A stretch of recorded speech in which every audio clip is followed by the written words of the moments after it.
राधे राधे। राधे कृष्णा। सारी चिंताएं दूर कर देंगी भगवान श्री कृष्ण की ये कहानी, भगवान श्री कृष्ण की कथा। नमस्कार दोस्तों, इस्माइल अमीगो चैनल पर आपका स्वागत है। दोस्तों, आज के इस कहानी में आपके साथ भगवान श्री कृष्ण की कहानी शेयर करने वाली हूँ, जो आपकी सारी चिंताएं दूर कर देगी। दोस्तों, आपको इस कहानी से बहुत कुछ सीखने को मिलने वाला है, इसलिए इस कहानी को अंत तक ध्यान से सुनिए। बिना समय को गवाए चलिए कहानी की शुरुआत करते हैं।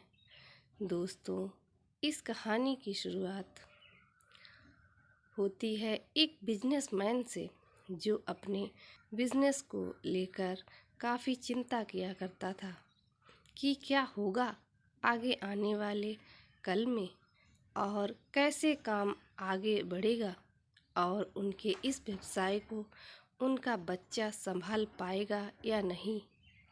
दोस्तों, उस बिजनेसमैन का एक लड़का भी था, जो उनसे काफ़ी बार कहता रहता था कि पापा, आप मुझे हमारे इस बिज़नेस को संभालने का एक मौका दीजिए, क्योंकि अब मुझे भी बिज़नेस करना आ गया है। लेकिन वो व्यक्ति कभी भी अपने बेटे को मौका नहीं देता था। दोस्तों, एक दिन इस बिजनेसमैन को दिल का दौरा पड़ जाता है और इसके चलते उनको हॉस्पिटल में भर्ती किया जाता है। जैसे ही ये खबर उनके बेटे को पता चलती है, उनका बेटा दौड़ कर के हॉस्पिटल में पहुंचता है। बेटा हॉस्पिटल में पहुंचने के बाद उसने ये देखा कि उसके पापा अब एडमिट हैं और डॉक्टर्स ने उससे ये कहा कि आपके पापा अब पहले से थोड़ा ठीक हैं और धीरे धीरे करके वे अब रिकवर हो जाएंगे। फिर उस लड़के ने अपने एक दोस्त को कॉल करके वहाँ पर बुला लिया। फिर उसका दोस्त वहाँ पर आता है और उससे पूछता है कि क्या हुआ भाई। फिर उस बिजनेसमैन के लड़के ने अपने दोस्त से कहा कि मेरे पापा को दिल का दौरा आया है और उन्हें हॉस्पिटल में एडमिट किया हुआ है।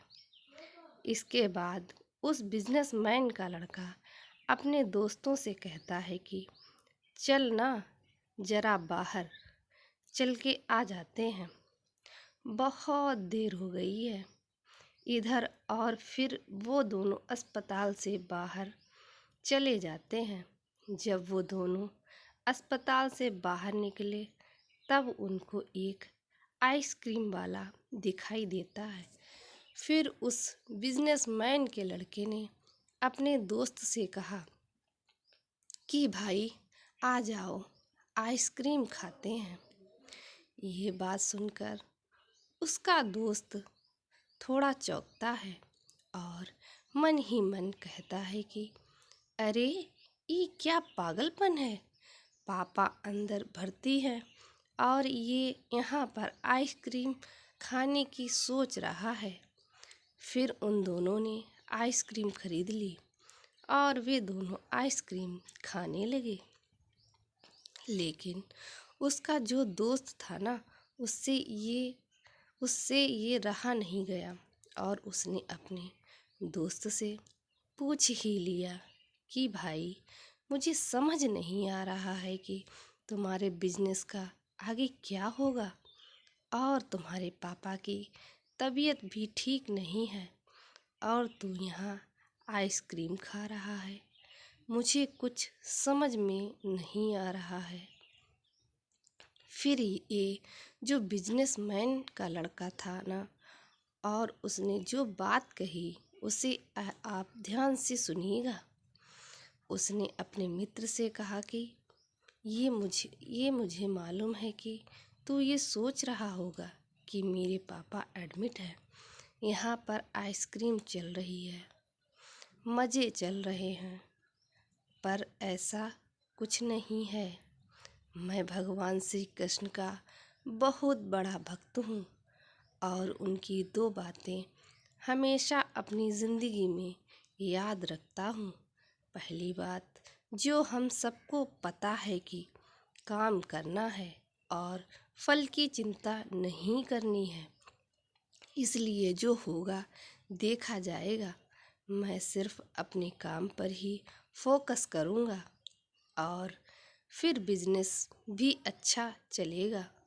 दूसरी बात, वो लड़का अपने दोस्त से कहता है कि मैं तुम्हें भगवान श्री कृष्ण की कहानी सुनाता हूँ, जो तुम्हें दूसरी बात का जो तुम्हें दूसरी बात क्या है वो अच्छी तरह से समझ आएगी।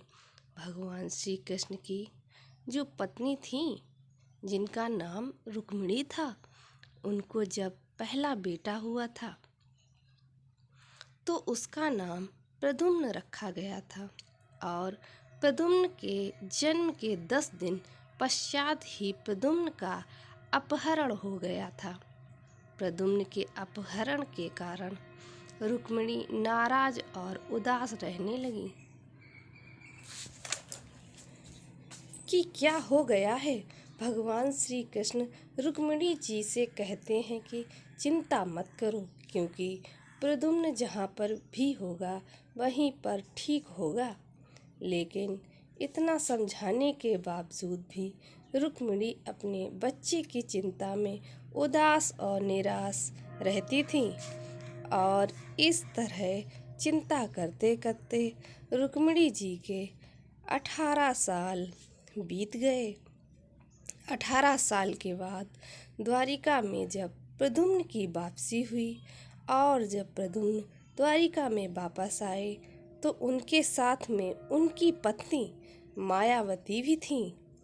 अब समस्या ये थी कि मायावती की उम्र प्रद्युम्न की उम्र से 20 साल ज़्यादा थी। वहाँ रुक्मिणी पहले तो बहुत खुश हुई कि बच्चा वापस आ गया और फिर से दुखी हो गई, क्योंकि इतनी बड़ी लड़की से शादी की। इसलिए रुक्मिणी फिर से भगवान श्री कृष्ण से जाकर कहने लगी कि ये क्या हो गया प्रभु। फिर भगवान श्री कृष्ण ने माँ रुक्मिणी जी से कहा कि जो हो गया है उसको स्वीकार कर लो और आगे बढ़ो और चिंता मत करो, क्योंकि लेकिन माँ रुक्मिणी ये कह रही थी कि बड़ी लड़की से शादी क्यों कर ली और यही लड़की मिली थी क्या, और इस बात को स्वीकार नहीं कर पा रही थी। इसके कारण 8 साल तक माँ रुक्मिणी जी दुखी और निराश रहीं और 8 साल के बाद रुक्मिणी जी ने ये स्वीकार कर लिया कि प्रद्युम्न ने जो यह शादी की थी वो ठीक है और इसके लिए ज़्यादा चिंता करने की ज़रूरत नहीं है। और उस शादी को उन्होंने स्वीकार कर ली। दोस्तों, एक तरीके से माँ रुक्मिणी जी ने अपने ज़िंदगी के 26 साल उदासी में बिता दिए। इस कहानी को ख़त्म करते हुए वो लड़का अपने दोस्त से बोला कि मैंने अब स्वीकार करना सीख लिया है, क्योंकि भगवान श्री कृष्ण जी कहते हैं कि जो हो रहा है उसे स्वीकार कर लो, जिंदगी अपने आप सहज हो जाएगी। दोस्तों, ये छोटी सी कहानी जो हमें दो बातें सिखाती है और यही बातें मैं आपके साथ शेयर करना चाहती थी कि हमारी ज़िंदगी में जो कुछ भी घटता है उसे स्वीकार करना सीख लीजिए और फिर ज़िंदगी अपने आप सहज हो जाएगी। हमारे नियंत्रण में जितनी भी चीज़ें होंगी उन चीज़ों पर तो हमें ज़रूर नियंत्रण करना चाहिए, लेकिन जो चीज़ें हमारे नियंत्रण से बाहर हैं उन चीज़ों को भी हमें स्वीकार कर लेना चाहिए। अगर हमने स्वीकार नहीं किया तो हमें भी माँ रुक्मिणी की तरह बहुत सालों तक उदास रह जाएंगे। दोस्तों, आज की ये कहानी आपको कैसी लगी और आपको इस कहानी से क्या क्या सीखने को मिला, ये हमें नीचे कमेंट बॉक्स में कमेंट करके ज़रूर बताइएगा। साथ ही अगर आपको श्री कृष्ण की ये कहानी पसंद आई हो तो इस कहानी को अपने दोस्तों के साथ अवश्य शेयर कीजिएगा।